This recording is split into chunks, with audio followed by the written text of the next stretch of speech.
आपका स्वागत है। मैं विवेक बिंद्रा, मोटिवेशन स्पीकर और बिजनेस कोच। अमूमन आपने देखा होगा मैं सेल्स पे ज्यादा वीडियोस नहीं बनाए, मैंने थोड़े वीडियोस कम रखे हैं सेल्स पे, क्योंकि मेरा फोकस थोड़ा लीडरशिप फनल में भी प्रॉब्लम सॉल्विंग प्रोडक्ट पे रहता है, पीएचपी फॉर्मूला।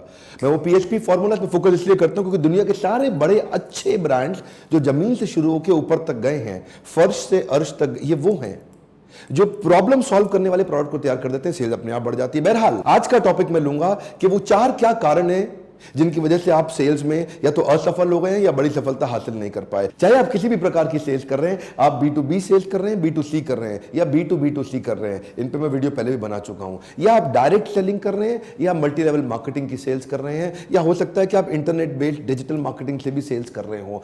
किसी भी प्रकार की सेल्स में वो चार क्या कारण है जिनसे आपको बड़ा फेलियर आपके हाथ लगता है। पहला कारण, people don't like to be sold. One more time, come on, क्या? People don't like to be sold. ये कोर बिलीफ बनाइए। मैं थोड़ा हिंदी में इसका अर्थ समझा देता हूं। किसी भी आदमी को अच्छा नहीं लगता कि उसको कोई आकर के चालाकी से कुछ बेच के चला जाए। ये दुनिया में किसी को, इस बात को दिमाग में छाप लीजिए, इस बात को ना किसी तरीके से अपनी कंपनी में, अपने लोगों में घुसा दीजिए कि people don't like to be sold, people like to be help. थोड़ा कड़वा और कठोर उदाहरण दूं, you don't get married to a total stranger, you don't give a French kiss to a total stranger, you don't sleep on bed with a total stranger. जो आदमी पहली बारी मिला उसके साथ आप बड़े डिसीजंस कभी नहीं ले सकती हैं, right? Would you agree with me? देखिए, ध्यान दीजिए, ऐसे ही अगर जो आदमी पहली बारी मिला वो भी माल बेचने की कोशिश करता है, और जो लड़का लड़की से पहली बारी मिला, पहली बारी मिलते ही बहुत फिजिकली इंटीमेट होने की कोशिश करता है, दोनों लोग एक जैसे डेस्परेट नजर आते हैं। जबरदस्ती माल बेचता है जो पहली बारी में, वो भी डेस्परेट नजर आता है। जबरदस्ती एक लड़की के साथ उसको तंग करने की कोशिश करता है, फिजिकल इंटीमेसी दिखाने की कोशिश करता है, वो भी डेस्परेट नजर आता है।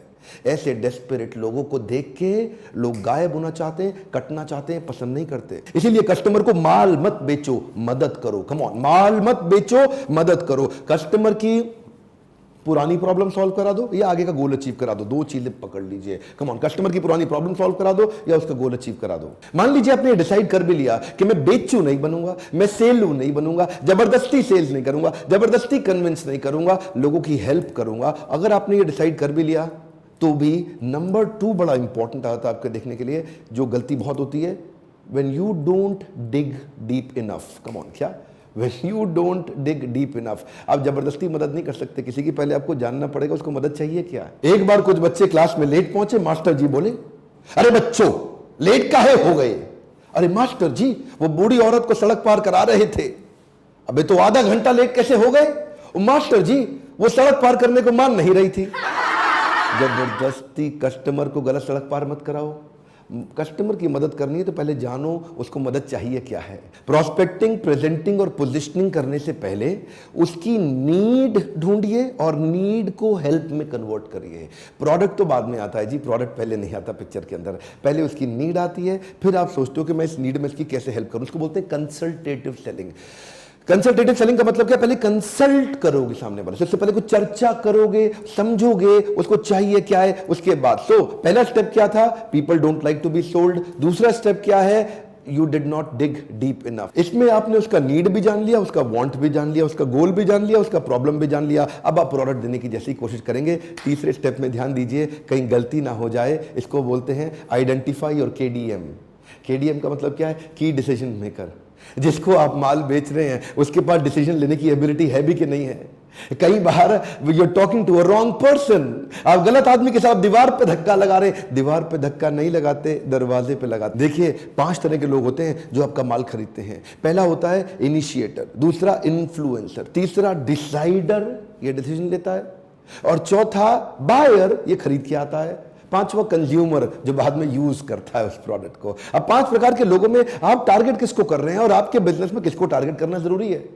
मान लीजिए आपका कंज्यूमर बहुत ही छोटा बच्चा है तो बच्चे को टारगेट मत करिए, डिसाइडर को, बायर को, इनको टारगेट करिए, क्योंकि ये लोग आपका माल खरीदेंगे। अब एक कॉर्पोरेट के अंदर B2B में परचेज मैनेजर आपका बायर है, लेकिन ना तो वो इन्फ्लुएंसर है ना वो डिसाइडर है। डिसाइडर उनका बॉस है जो ऊपर से उनको बताता है काम करने के लिए। ऐसे ही आप अपना KDM, की डिसीजन मेकर ढूंढिए। जिसको भी आप माल बेच रहे हैं, जिस कंपनी में माल बेचते हो उस कंपनी का ऑर्गेनाइजेशन स्ट्रक्चर को पहचानो। कई बार उस कंपनी में चेयरमैन का सेक्रेटरी, जो कि छोटी तनख्वाह पे होता है ना, चेयरमैन का सेक्रेटरी, PA, वो कंपनी के वाइस प्रेसिडेंट से भी ज्यादा पावरफुल होता है। ऑर्गेनाइजेशन स्ट्रक्चर के अंदर घुसना पड़ता है, आपको कस्टमर को पहचानना पड़ता है कि इनमें डिसीजन मेकर कौन है। अरे साड़ी बेचने वाला भी जब साड़ी बेचता है ना, तो वो देखता है सास भी आई है, बहू भी आई है, ननद भी आई है, वो देखता है यहाँ चलती किसकी है।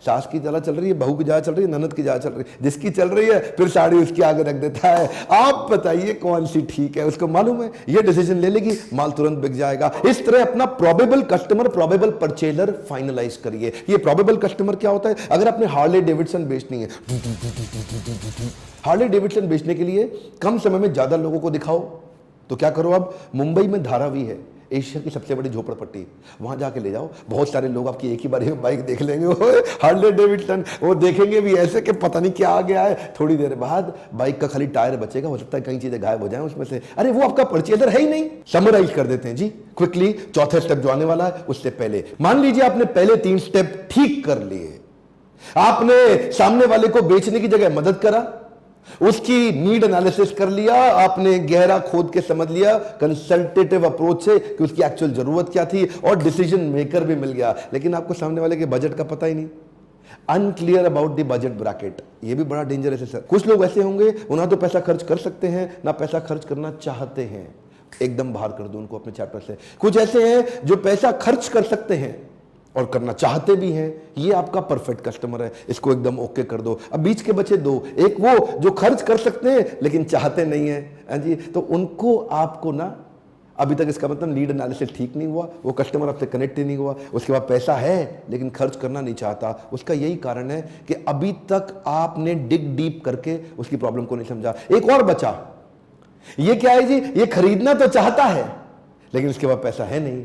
तो इसके साथ आप बैठ के मदद करें कि कहाँ से फाइनेंस मिलेगा, इसको किधर से लोन मिलेगा, कोई ईएमआई की स्कीम आ जाएगी, कोई पार्टनर स्कीम आ जाएगी जिससे वो खरीद लेगा।